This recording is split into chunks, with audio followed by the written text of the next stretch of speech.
What's up, y'all? It's Randy, aka Naturally Fearless, and welcome back to my channel. So in today's video, I'm going to be showing you guys how I actually stretch my hair after I do my wash and goes. This is actually how I stretch and get rid of the crunch from my wash and goes. I didn't used to stretch my hair when my hair was longer. I didn't really feel the need or whatever. Now that I cut my hair and it's shorter, I like to stretch it just a little bit, not a ton, but really just to get rid of the crunch and, you know, give my hair some shape. Even though it's already cut in a shape, I like to bring my shape out. So this is actually how I sleep after I do my wash and goes. And you know, I always come back on camera and I tell you guys it's the next day. I do my wash and goes, I sit under the dryer for about 30 minutes, and then for the rest of the day, air dry for the rest of whatever is still wet. And then I put my hair in these 4 little pineapples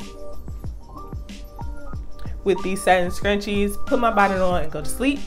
And then the next day is when I actually start to manipulate and stretch my hair. So I like to start in the back. I got these scrunchies off of Amazon. I'll try to link it down below for you guys if you're interested.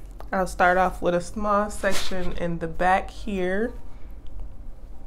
And by the time you guys see this video, I would have already posted the other video of what I used to do my wash and go, but I actually used the Main Choice Tropical Moringa Braid Out Glaze. So you guys will see this wash and go, the process of this wash and go before you see how I stretch my wash and goes. So I get my good old regular smegular dryer. This one's Conair. It's like super old. I mean, it's just a basic hair dryer, you guys. And I usually put it on high setting, warm temperature, and I'll leave this on when I want to really concentrate on a specific part of my hair, like right here in the roots. I'll leave that on to concentrate on that. Tug my hair just a tad, like not super hard. Pull it down here and then go ahead and blow dry my roots. I typically only blow dry my roots. You only want to blow dry in this area of the roots and then leave your ends alone. Your ends are what makes your wash and goes, you guys. So you want to blow dry here in the roots, leave your ends alone. So I'm gonna show you guys the difference. So this is what my hair is looking like now. So I'm gonna go ahead and stretch it a bit. I don't stretch a lot, you guys. I just stretch a little bit.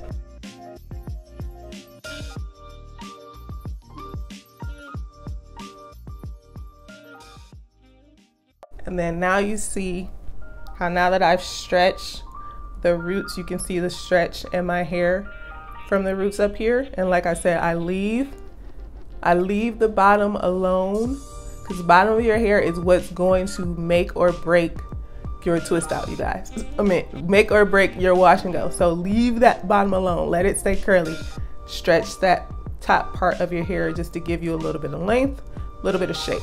And then after I've stretched, I go in and the pieces that are like clumped together like this, I just go ahead and separate those pieces to make my wash and go fuller. Like, you see how big this clump is right here? Just go ahead and separate that to fluff and make the wash and go fuller so it's not so piecey and stringy like this.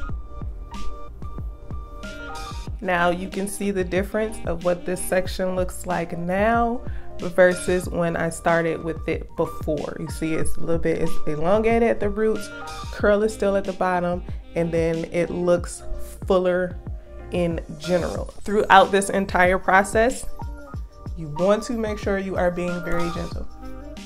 Don't just be going through here roughhousing your hair, because you didn't go through all that work doing the wash and go to just mess it up while you're stretching. Okay? Take your time. If need be, put some oil on your hands before you start to touch your hair to prevent more frizz that because you're going to create a little bit of frizz, but to prevent more frizz, put oil on your hand first before you start this process.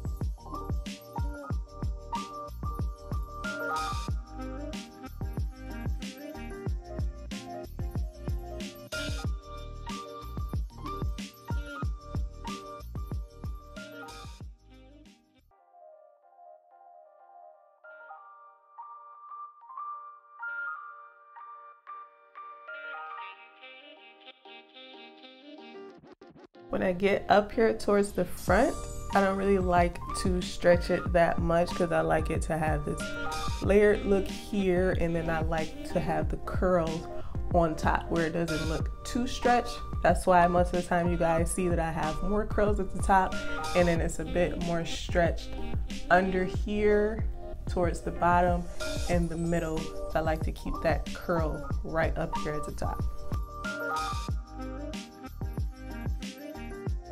Once my hair is you know, blow dried and stretched the way that I want it to be, then I'll go in with my pick and pick for more volume if I choose to. Sometimes I do, sometimes I don't, depending on how my hair turns out after the stretch. Before I pick, I like to take a little bit of oil, any oil, whatever oil is close to me. I don't particularly, you know, have a specific one.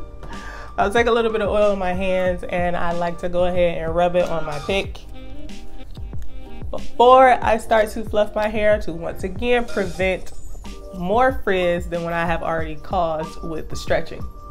So when I do pick, I like to go in the inside, under. I never pick my hair on top, okay? This is just my personal preference. I never pick my hair on top. I always pick my hair in the inside and under. So I'll go in under here. And that's the reason why, because if I pick my hair in the inside and under, if I get a little bit of frizz, the top part of my hair can cover that frizz, but my hair still has the definition. At the bottom, you don't see the frizz, okay? It's a method to all of my madness.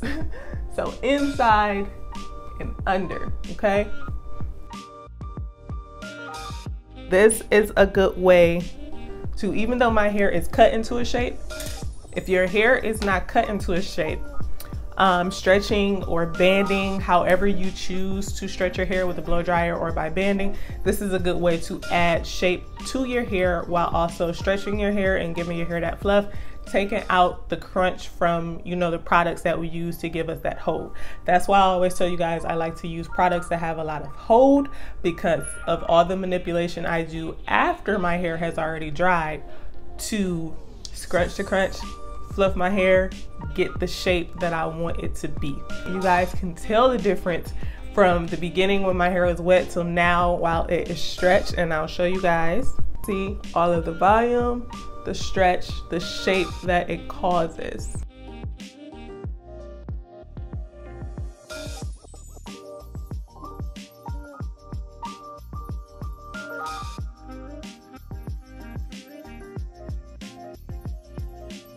Creates that fluffiness that I love in my hair when I wear my wash and goes. And when I go to sleep at night, I have a video on my channel already when I first got my haircut of how I sleep at night. Like I said, I usually just put my hair in 4 mini pineapples, put my bonnet on, go to sleep. In the morning, I just wake up, shake my hair, do whatever I needed to do to get it back to here. But I just wanted to show you guys, because I don't think I've ever shown you guys how I stretch and fluff my hair since I've cut my hair. Now that it's short and I have the shape, I like to play around with my hair a lot now. It's easier to work with, easier to manipulate. The cut of the shape is there. I love my shape. That is pretty much it for this video. I hope you guys enjoy this. This process is very simple and easy once you get a hang of it. Just make sure you take your time throughout each step of the blow drying while you're stretching your hair, because like I said, you're gonna cause frizz, but you don't want to cause too much frizz, because we worked too hard in the beginning when we was doing that wash and go to jack it up at the end. Follow me over on my Instagram page at naturally_fearless. Make sure you hit that subscribe button, become a part of the fam bam. We have fun over here. Like, comment, share, subscribe, and I'll see you guys in my next one.